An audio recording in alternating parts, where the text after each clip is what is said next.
अणुप्रवर्तन दिनाच्या पूर्वतयारीचा आढावा।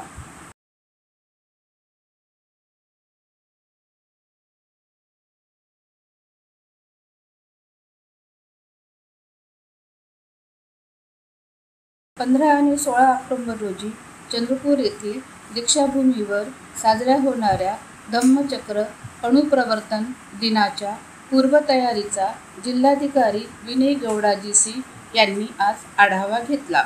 चंद्रपूर शहरात होणाऱ्या धम्मचक्र अणुप्रवर्तन दिनाच्या 2 दिवसीय कार्यक्रमासाठी 3 बाबी अतिशय महत्त्वाच्या आहेत। यात गर्दीचे योग्य नियंत्रण, स्टॉल व्यवस्था आणि वाहतूक व्यवस्था।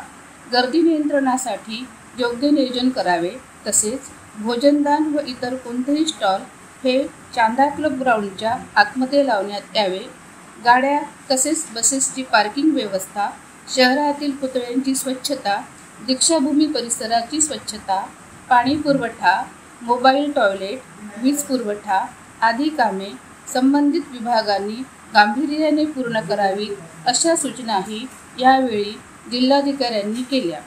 जिल्हाधिकारी कार्यालयात आयोजित या बैठकीला अतिरिक्त जिल्हा पोलीस अधीक्षक ईश्वर कातकाडे, निवासी उपजिल्हा अधिकारी दगडू कुंभार, तहसीलदार विजय पवार, महानगरपालिकेच्या प्रभारी आयुक्त डॉक्टर विद्या गायकवाड आदी उपस्थित होते।